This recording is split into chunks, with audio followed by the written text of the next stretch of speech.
ሰላም የዩቲዩብ ቤተሰቦቻችን እንደምናላችሁ። በዛሬ ቪዲዮ በሃኖን ኢፖክሲ በአካል ስለ ኢፖክሲ በሚሰጡ ስልጠናዎች ዙሪያ የተወሰነ እናወራለን። ከዛም በተጨማሪ አንድ ሰው ኢፖክሲ ላይ መሰማራት ቢፈልግ ምን አይነት ነገሮችን ማወቅ አለበት፣ ከዛም በተጨማሪ ወደ አዲስ ቢዝነስ ለመሰማራት እየፈለጋችሁ ያላችሁ ሰዎች ካላችሁ ይሄ ቪዲዮ በእርግጠኝነት ይጠቅማችኋል። እንዲሁም ደግሞ ምናልባትም ይሄ ቪዲዮ ይጠቅማል ብላችሁ ለምታስቡት ወዳጆቻችሁ በሙሉ ሼር ብታደርጉላቸው በእርግጠኝነት የሚጠቅማቸው ቪዲዮ ስለሆነ እንዲከታተሉት ጋብዟቸው።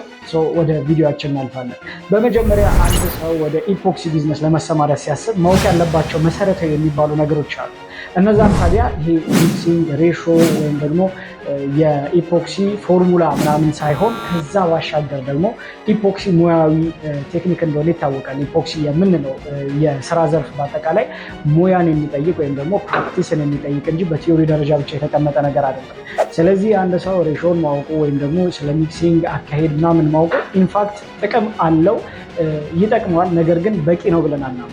ይህንንም ለምንድን ነው ብትሉ ለምሳሌ ያክል ስለ ፈርኒቸር እንደምሳሌ አድርጌ ባነሳላችሁ ፈርኒቸር ውስጥ የተለያዩ ሰራተኞች አሉ። ታዲያ እነዛ ሰራተኞች ሁሉም ስኪላቸውን አፕግሬድ እያደረጉ የሚመጡት በሰሩት ስራ ልክ ነው። ታዲያ እናንተም ኤክስፔሪየንሳችሁን እያሳደጋችሁ የምትመጡት እዚህ ጋር እጃችሁ ፕራክቲስ ባደረገው ስራ ልክ እንጂ በቲዮሪ ደረጃ ስለ ሚክሲንግ ወይም ደግሞ ስለ ፎርሙላ ማወቃችሁ ብቻውን በቂ ነው ብለን አናምንም። ስለዚህም ታዲያ በሃኖን ኢፖክሲ የስልጠና ማዕከል ውስጥ የተለያዩ የኢፖክሲ ሙያዊ ስልጠናዎችን ለእያንዳንዱ ተማሪዎች ማቴሪያል እያቀረብን እያሰለጠን እንገኛለን። በዚህም ታዲያ አንድ ተማሪኛ ጋር ሲገባ 100% እጁ ስራ ላይ እንዲያርፍ ስለምንፈልግ ነው። ነገር ግን በግሩፕ ማሰልጠን ይቻላል። እንደምታውቁት በግሩፕ ስትሰለጥኑ 30% የሚሆነውን የስራ ድርሻ እንኳን እናንተ በእጃችሁ ላትሰሩ ትችላላችሁ። ይህንንም ደግሞ ከሰዋዊ ኔቸር አንጻር ብንመለከተው ብዙዎቻችን የተለያየ ባክግራውንድ የተለያየ ኔቸር አለን። አንዳንድ ሰዎች በፍጥነት ነገሮችን የመረዳት ክህሎት አላቸው። ከዛም በሻገር ደግሞ ሌሎቹንም ሰዎች ብንመለከት ደግሞ ላጌ ማድረግ ወይም ደግሞ ነገሮችን በእርጋታ የመመልከት እና ከዚያ በኋላ የመረዳት ነገር አለ።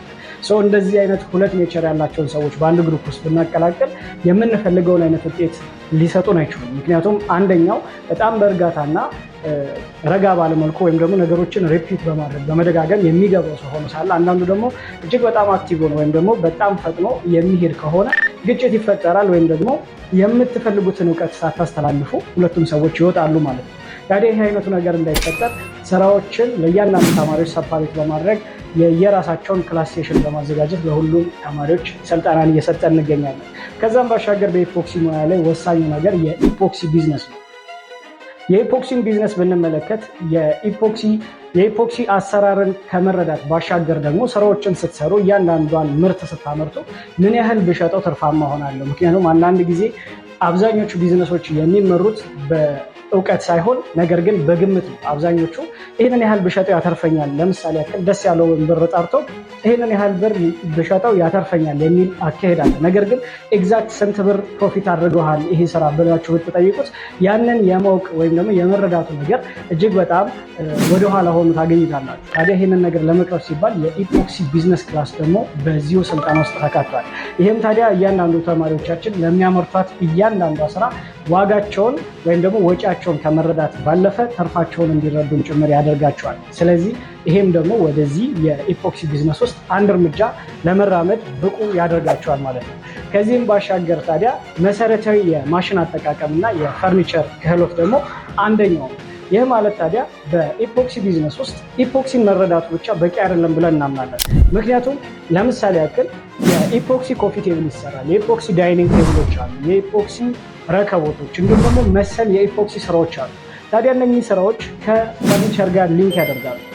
አንድ ሰው ቤዚካሊ የሆነ ኤምዲኤፍን እንዲሁም ደግሞ የእንጨት ተዋጽኦን መቁረጥ እንዲሁም ደግሞ በሚፈልገው ሳይዝ ማዘጋጀት እና ያንን ነገር ፕሮሰስ ማድረግ ከቻለ እዚህ ቢዝነስ ላይ ውጤታማ መሆን ይችላል። ለምሳሌ ያክል እናንተ ኮፊ ቴብል ለመስራት ብታስቡ የብረት እግር ከሌላ ቦታ ከምትገዙ እንዲሁም ደግሞ በፈርኒቸር ፕሮሰስ የሆነ የቴብል ቶፕን ለብቻ ከምትገዙ ራሳችሁ ብትሰሩት እጅግ በጣም ወጪያችሁን ሚኒማይዝ ያደርግላችኋል፣ እንዲሁም ደግሞ ፕሮፊታችሁን ደግሞ ማክሲማይዝ ማድረግ ይችላል። ስለዚህ ይህም ነገር ደግሞ በእኛ ስልጠና ውስጥ ተካቶ እያንዳንዱ ተማሪዎቻችን የፈርኒቸር ማሽንን በመጠቀም የተለያዩ ክብ ማውጣቶችን እንዲሁም ደግሞ ቅርጻቅርጽ መስራቶችን ከዛም ባሻገር ደግሞ ለሰዓት ሞተር አገጣጠም የሚሆናቸውን አቦራበር በራውተር ማሽን ማለት ነው ይህንንም ማድረግ እንዲችሉ እያደረግን እንገኛለን። ታዲያ እናንተም አሁን ባላችሁበት ሁኔታ ወደ አዲስ ቢዝነስ ለመሰማራት እያሰባችሁ ከሆነ ኢፖክሲ በሀገራችን ላይ ብዙ አምራቾች ቢኖሩትም ነገር ግን ደግሞ እንደ ኢትዮጵያ በቂ አምራቾች አሉ ብለን አናምንም። ከዛም በተጨማሪ ደግሞ አብዛኞቻቸው የኢፖክሲ ባለሙያዎች ተመሳሳይ የሆነ ስትራቴጂ ተመሳሳይ የሆነ አካሄድን ስለሆነ የሚሄዱት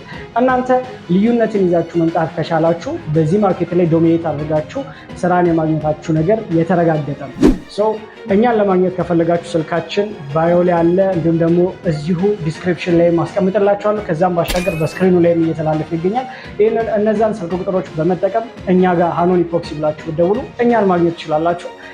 በቀጣይ ቪዲዮዎች እስክንገናኝ ድረስ ይህንን ቻናል ፎሎ ብታደርጉት ተጠቃሚ ትሆኑበታላችሁ። ሃኖን ኢፖክሲ ልዩነትን በተግባር። መልካም ቆይታ።